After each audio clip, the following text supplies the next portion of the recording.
10 ABK TNI yang disandra oleh kelompok bersenjata sejak 26 Maret 2019 yang lalu saat ini telah dapat dibebaskan.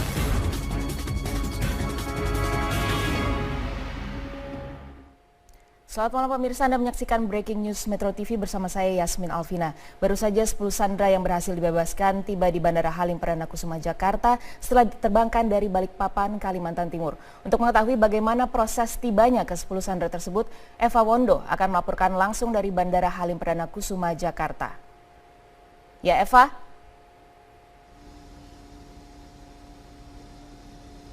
Eva? Bagaimana situasi terkini di Bandara Halim Perdana Kusuma saat ini? Ya Yasmin, baru saja pesawat Victory News, pesawat khusus tim kemanusiaan Surya Paloh yang membawa 10 warga negara Indonesia ABK kapal Brahma 12 baru saja tiba di Lanut Halim Perdana Kusuma Jakarta 5 menit yang lalu, dan saat ini tengah parkir di Lanut Halim Perdana Kusuma Jakarta. Kami memantau saat ini situasi terkini di Lanut Halim Perdana Kusuma Jakarta. Ada sejumlah dari pemerintah yang menyambut kedatangan dari 10 warga negara Indonesia ABK kapal Brahma, yaitu dari Kementerian Luar Negeri, ada Menteri Luar Negeri Retno Marsudi, kemudian dari Mensesnek Pratikno, dan juga dari Panglima TNI Gatot Nurmantio. Dan pesawat Victory News, pesawat khusus tim kemanusiaan Surya Paloh ini sebelumnya berangkat dari Zamboanga, Filipina, sekitar pukul 19 waktu Filipina setempat, dan kemudian ini sempat berhenti atau sempat mendarat di Balikpapan, Kalimantan Timur untuk mengisi bahan bakar. Kemudian sekitar pukul 21.30 ini terbang menuju ke Jakarta, dan saat ini telah mendarat di Lanut Halim Perdana Kusuma Jakarta. Dan saat ini sejumlah penumpang atau warga negara Indonesia sesaat lagi akan turun dari pesawat, namun kami memantau saat ini warga negara Indonesia masih berada di dalam pesawat.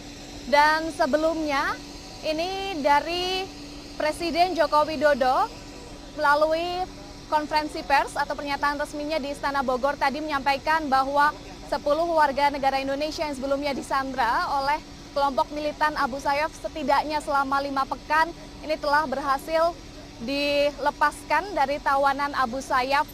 Dan Presiden Joko Widodo ini menyampaikan ucapan terima kasih kepada semua pihak yang terlibat untuk penyelamatan 10 warga negara Indonesia yang ditawan oleh kelompok Abu Sayyaf. Dan baru saja ini sekitar 10 warga negara Indonesia yang sebelumnya ditawan oleh militan Abu Sayyaf turun dari pesawat, disambut oleh pihak dari Kementerian Luar Negeri, kemudian dari pihak TNI Angkatan Udara, dan saat ini hendak masuk ke mobil karena rencananya 10 warga negara Indonesia ini akan dibawa ke RSPAD Gatot Subroto untuk pemeriksaan kesehatan. Pembebasan 10 warga negara Indonesia ini tidak lepas dari kerja atau peran dari tim kemanusiaan Surya Paloh yang telah bekerja setidaknya sejak 23 April 2016 dengan melakukan negosiasi karena memanfaatkan atau karena memiliki jaringan yang dekat, jaringan yang baik dengan kelompok Abu Sayyaf, kemudian melakukan negosiasi intensif. Ini sempat negosiasinya dinamis dan juga akhirnya berjalan lancar dan berbuah hari ini pembebasan 10 warga negara Indonesia tadi tepatnya pukul 12.15 waktu Filipina diserahkan kepada tim kemanusiaan Surya Paloh di Sulu, Mindanao Selatan, Filipina.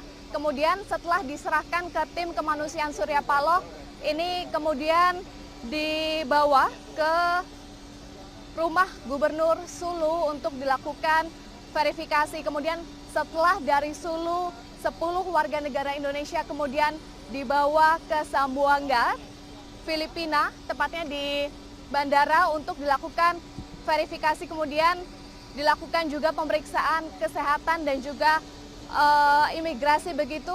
Kemudian ini diberangkatkan dari Zamboanga, Filipina sekitar pukul 19 waktu Filipina, dan kemudian ini telah tiba saat ini atau telah mendarat di Lanut Halim Perdana Kusuma, Jakarta Timur. Ini mobil telah bergerak dari Lanut Halim Perdana Kusuma, Jakarta, dan sedianya ini akan menuju ke RSPAD Gatot Subroto, Jakarta Pusat, untuk kemudian nantinya 10 warga negara Indonesia ini akan dilakukan pemeriksaan kesehatan.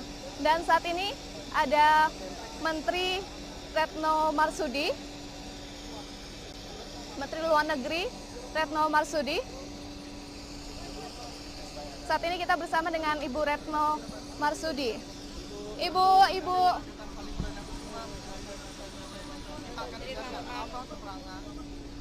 Teman-teman media yang saya hormati, sebagaimana yang telah teman-teman saksikan, tepat pada pukul 23.30 pesawat yang membawa 10 sandera ABK kita telah tiba dengan selamat di Jakarta.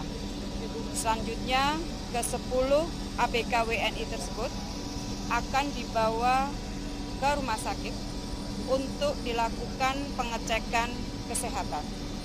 Rumah sakit yang akan digunakan adalah Rumah Sakit Angkatan Darat Gatot Subroto. Jadi malam ini dan besok semuanya akan tergantung pada situasi, akan dilakukan sekali lagi pemeriksaan kesehatan kepada 10 ABK tersebut. Jadi itu saja yang ingin saya sampaikan, dan setelah itu akan ada proses serah terima, karena serah terima sudah dilakukan dari pemerintah Filipina kepada kita. Setelah proses kesehatan, pemeriksaan kesehatan ini selesai dilakukan, maka dari pemerintah akan menyampaikan kembali kepada keluarga masing-masing ABK. Jadi update itu yang ingin saya sampaikan kepada teman-teman media. Terima kasih.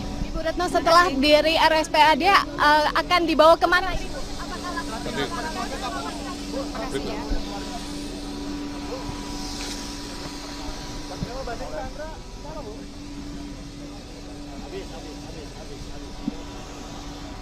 Ya, tadi Menteri Luar Negeri Retno Marsudi menyampaikan bahwa usai mendarat di Lanut Halim Perdana Kusuma ini dibenarkan akan dibawa ke RSPAD Gatot Subroto untuk dilakukan pemeriksaan kesehatan.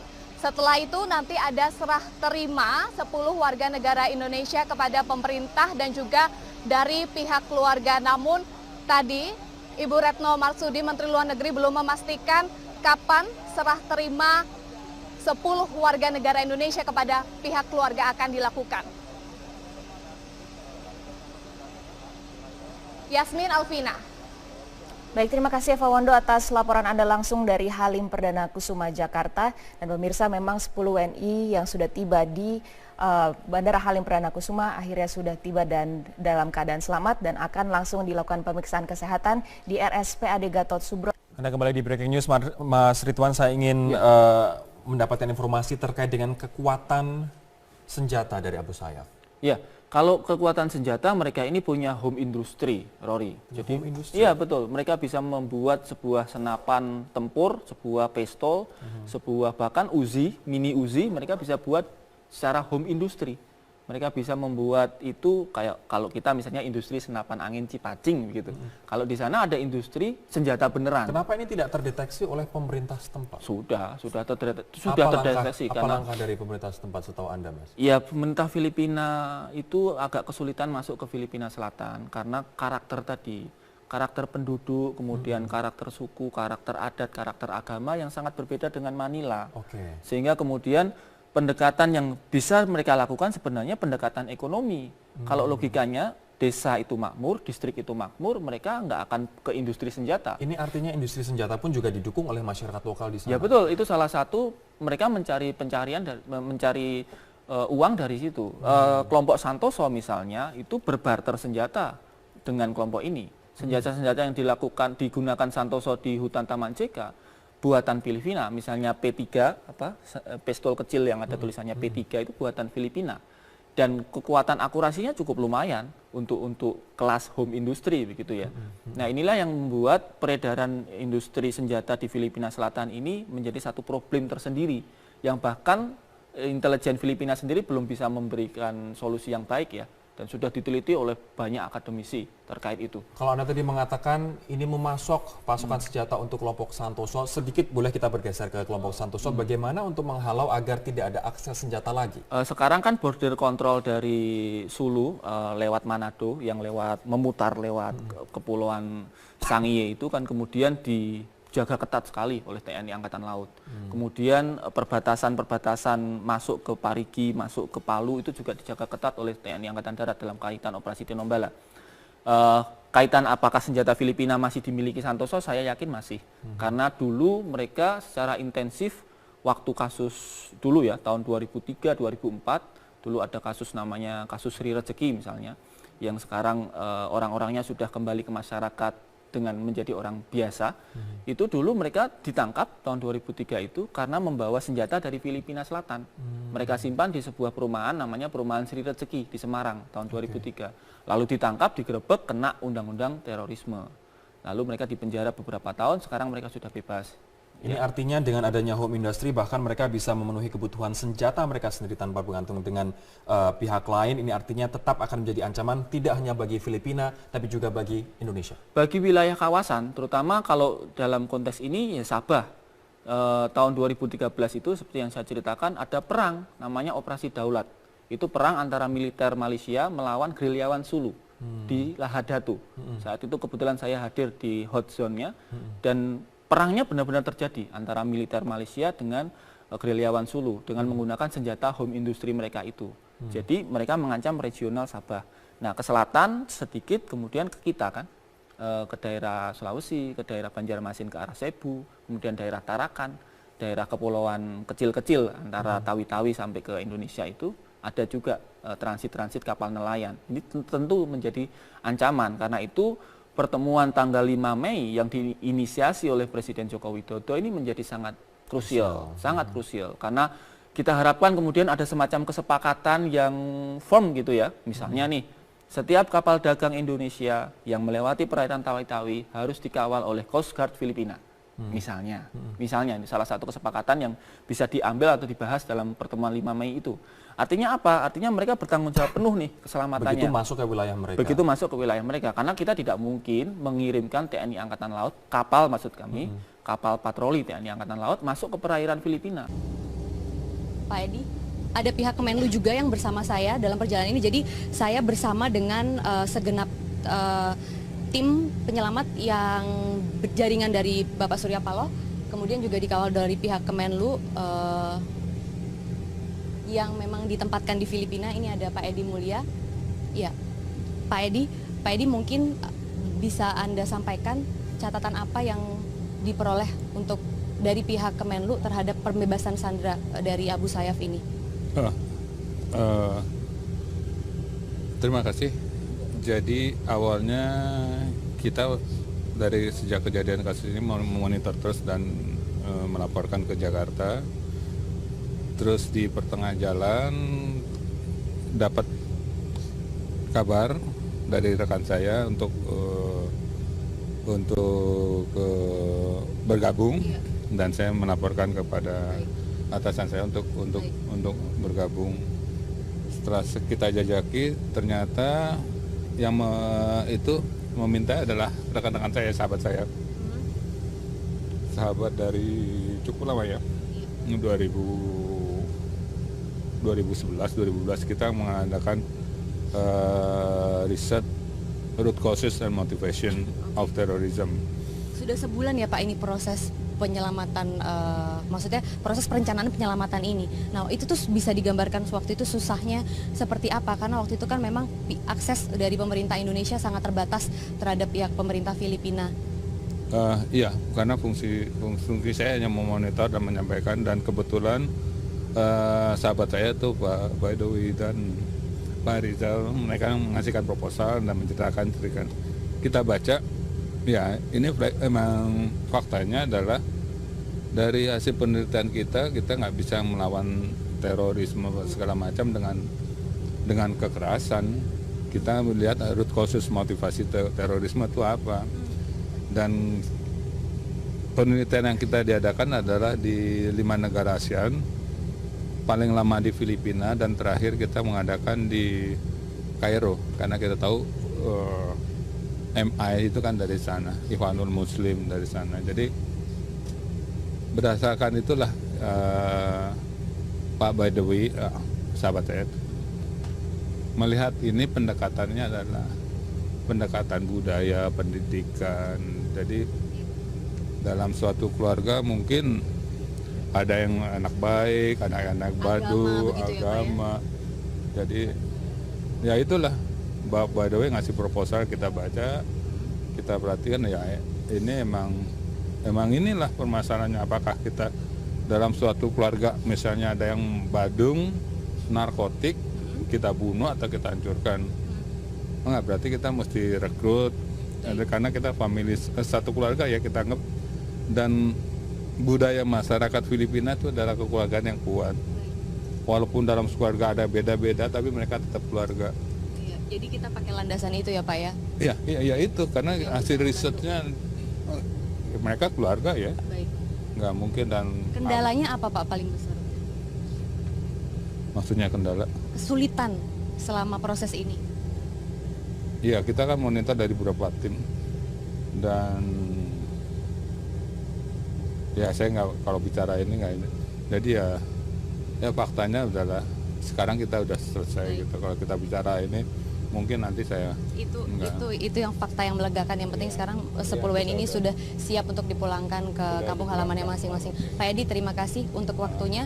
Saya juga bersama dengan salah satu anggota DPR RI dari Komisi 1, ada Victor Laisodat, yang juga bisa menceritakan peran dari Yayasan Sukma selama ini. Sudah kurang lebih 1 bulan menyusun proses penyelamatan ini, mungkin bisa diceritakan Bang? Ya, yang pertama memang ini merupakan misi kemanusiaan dari Bank Surya Paloh dan seluruh perangkat yang ada. Dan Yayasan Sukma itu adalah yayasan di mana di bawah daripada Media Group. Dan pada saat tsunami di Aceh itulah Media Group mengumpulkan dana dari publik dan mendirikan Yayasan Sukma. Dan dalam perjalanan Yayasan Sukma itu juga mengirim guru-guru untuk mengajar ke Mindanao, dan itu jaringan itu dipakai antara pesantren dan guru-guru dalam rangka membebaskan para sandera ini. Jadi nggak ada uang yang dikasih, even menuntut 50 juta peso, tapi nggak ada. Memang itu hubungan antara kedekatan hubungan emosional agama, dan itu terjadi dan mampu mereka realisasikan dengan sampai saat ini. Yang kedua, memang apresiasi yang tinggi kepada Pak Surya Paloh karena beliau pernah mengalami hal seperti ini pada saat beberapa tahun yang lalu karyawannya pernah mengalami penculikan seperti saat ini pada saat di Irak, dan itu beliau paham betul hati dan nuraninya itu terpanggil untuk misi kemanusiaan ini, dan itu karena itu memang beliau terpanggil untuk memberikan kepada kita seluruh pikiran, tenaga dan seluruh daya upaya untuk membebaskan para sandera yang ada. Baik, terima kasih Bang Victor untuk penjelasannya. Ya, dan Zakia, memang nanti akan banyak sekali cerita yang kami bagikan, namun saat ini posisinya BBM ataupun bahan bakar sudah kembali terisi dan kita harus segera kembali untuk lepas landas menuju ke Bandara Halim Perdana Kusuma. Dan yang bisa terakhir, informasi yang bisa saya berikan adalah ke-10 WNI ini meskipun sudah selama 36 hari ini dalam keadaan yang cukup tertekan dan penuh ancaman, mereka saat ini sudah tersenyum lega, sudah bisa bercanda sedikit tadi dengan saya juga di dalam pesawat, bisa menceritakan proses yang mereka alami. Meskipun itu berat, namun saat ini mereka sudah cukup lega dan sudah bisa tersenyum intinya. Betul ya? Betul ya? Betul. Oke, sudah siap kembali untuk pulang ke kampung halamannya dan bertemu dengan keluarga yang sudah menanti. Demikian Zakia.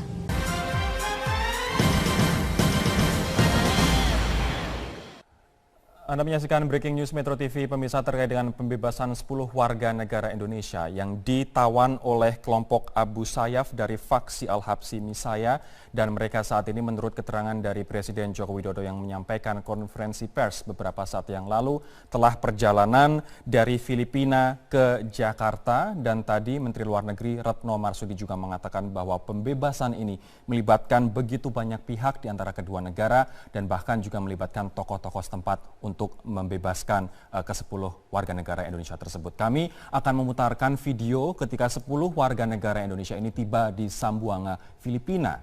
Kita lihat bersama-sama.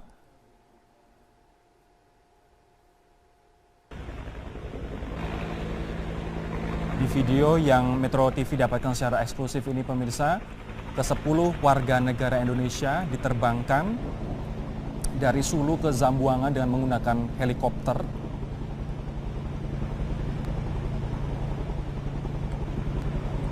Dan ada beberapa staf dari kedutaan Indonesia di Filipina yang menyambut kedatangan ke-10 warga negara Indonesia ini.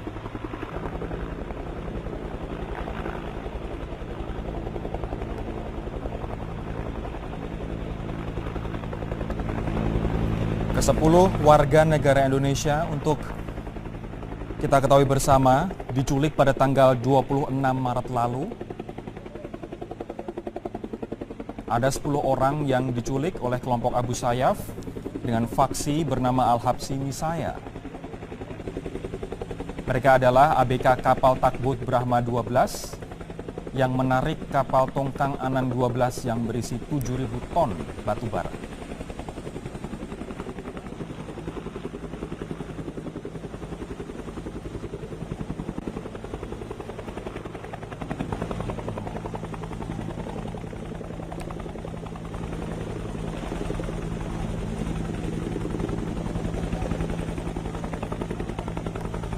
Seperti Anda bisa saksikan di layar, mereka diterbangkan dari rumah gubernur di Sulu ke Zamboanga, Filipina dengan menggunakan helikopter.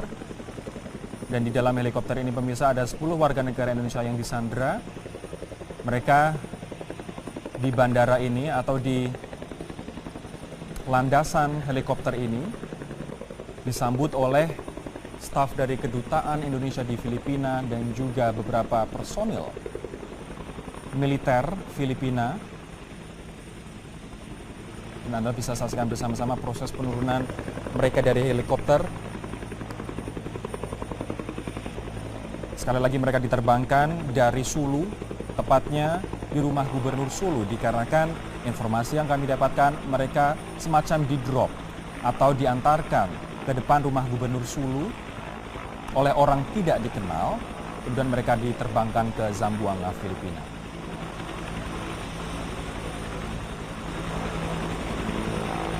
Keterangan yang kami peroleh, kondisi dari ke-10 warga negara Indonesia ini sehat, walaupun pasti tekanan psikis juga ada, mengingat mereka sudah lebih dari 30 hari disandra oleh kelompok faksi Abu Sayyaf ini.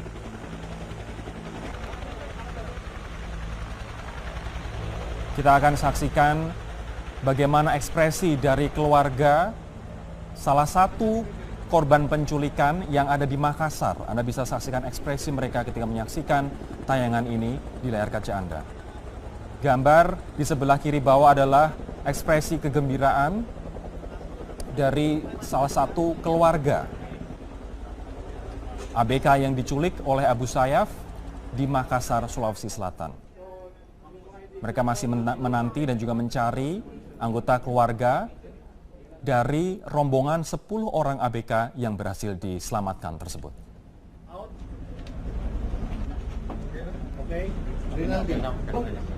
Inilah wajah mereka, pemirsa, ke-10 warga negara Indonesia yang berhasil dibebaskan. Dan menurut keterangan dari pemerintah, dari Presiden Joko Widodo, dari Menlu Retno Marsudi, mereka saat ini dalam perjalanan dari Filipina untuk dibawa ke Jakarta.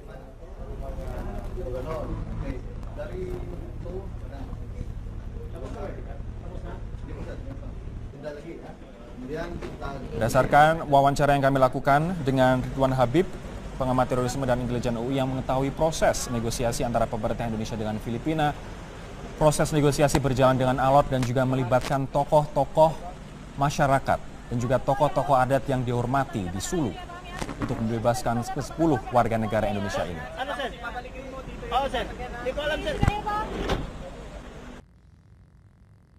Di samping upaya pembebasan sandera, satu isu yang lain yang perlu mendapatkan perhatian adalah keamanan di perarian perbatasan dan wilayah sekitarnya. Oleh karena itu, akan diadakan pertemuan pada tanggal 5 Mei ini antara Indonesia, Malaysia, Filipina. Yang akan bertemu adalah Menteri Luar Negeri, Panglima TNI, Menteri Luar Negeri dan Panglima dari Malaysia, Filipina, dan Indonesia. Usai tiba di Bandara Zamboanga, para ABK diperiksa kesehatannya dan dilakukan proses verifikasi. Pelepasan ke-10 sandera dilakukan sekitar pukul 12.15 waktu setempat di Pantai Parang, Sulu, Mindanao Selatan, Filipina. Mr. Victor Osokyadin, we also have a very good friend from the Indonesian Embassy, the person of Mr. Eddie, and all the rest who are actually present here. Again, our profound thanks to you. We are now turning over to the embassy the passport as a symbol of the successful release of our brother. Dalam konferensi pers, begitu tiba di Bandara Zamboanga, dijelaskan upaya pembebasan dilakukan atas kerja tim kemanusiaan Surya Paloh yang merupakan sinergi gabungan jaringan pendidikan Yayasan Sukma, kelompok media grup, dan Partai Nasdem. Pemulangan dengan menggunakan pesawat khusus tim kemanusiaan Surya Paloh ini di bawah pimpinan anggota DPR Victor Leskodat didampingi oleh pihak Kedutaan Besar Indonesia di Filipina, Edi Mulya, untuk kemudian diserahkan kepada pemerintah Republik Indonesia melalui Menteri Luar Negeri Retno Marsudi. Menurut reporter Metro TV Maria Lizia yang mengikuti proses pembebasan, para ABK tiba pada pukul 16.39 waktu setempat di Zamboanga. Mereka langsung menjalani proses verifikasi dan pemeriksaan kesehatan. Selanjutnya mereka dibawa untuk diperiksa untuk mengetahui proses penyanderaan mereka.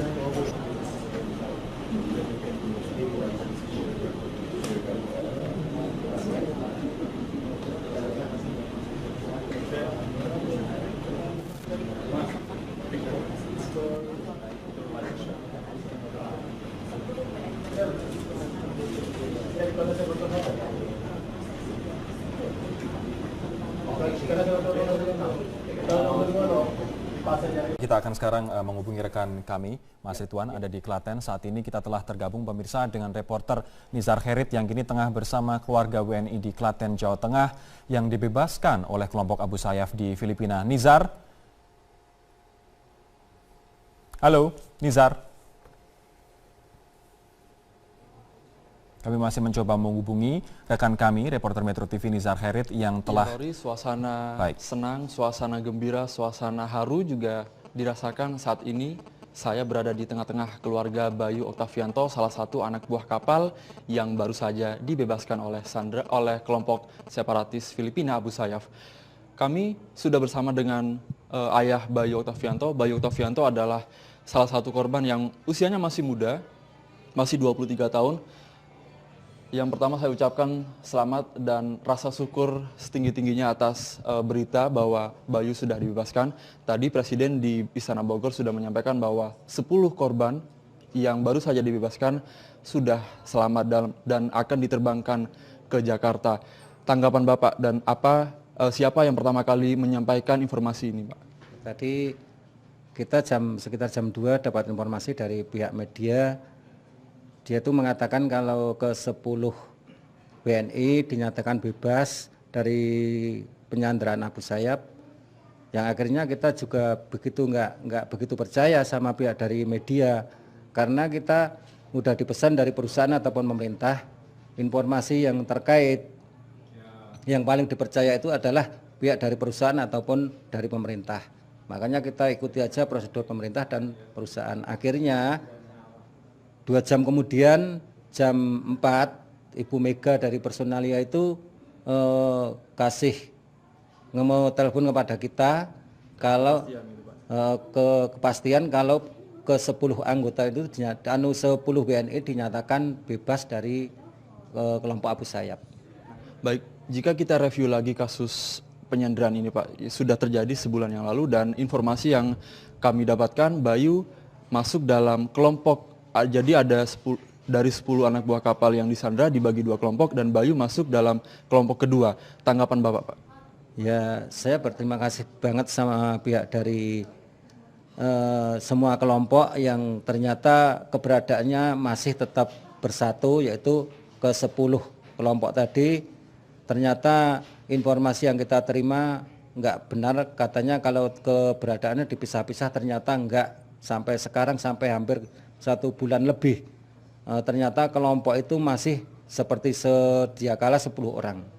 Baik, Bayu adalah tulang punggung keluarga Bapak dan sudah menjadi pelaut sejak 3 tahun terakhir setelah lulus dari sekolah teknik pelayaran dan menjadi pelaut 3 tahun terakhir. Informasi yang tadi Bapak sampaikan, Bayu pernah berlayar juga sebelumnya ke Filipina, namun pelayaran pertama tidak ada masalah gitu Pak. Dan kali ini adalah pelayaran kedua, namun ternyata ada musibah sehingga Bayu disandra dan akhirnya dibebaskan. Seperti apa Pak kronologinya Pak? Ya, seperti yang kita utarakan kemarin, waktu itu kan pihak anak saya kontak terakhir pada tanggal 15 Maret ya. 15 Maret itu pertama kali minta doa restu kepada orang tua kalau kapalnya mau berangkat ke Filipina, kirim batu bara. Setelah itu 2 minggu kemudian tidak ada informasi lagi dari anak saya.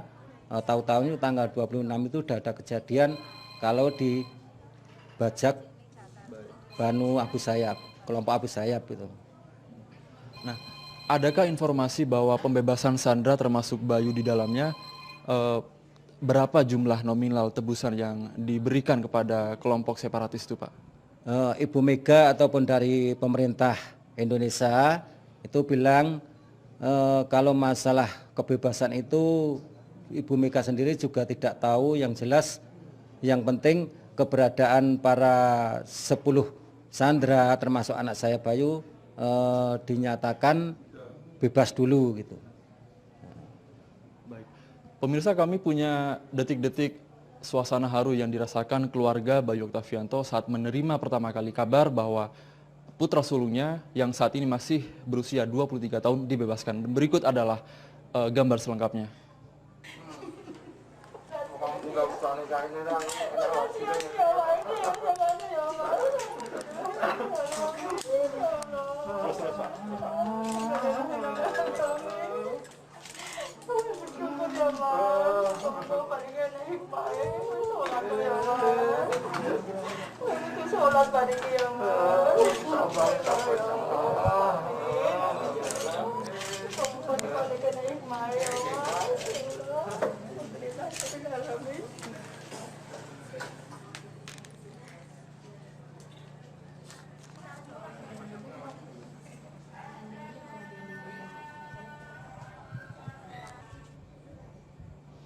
Iya, keluarga masih menanti pemulangan Bayu Oktavianto ke rumah di kawasan Delanggu, Klaten, Jawa Tengah, meski belum dinyatakan kapan kepastian Bayu akan dipulangkan. Untuk sementara demikian, Rory kembali ke Anda di studio.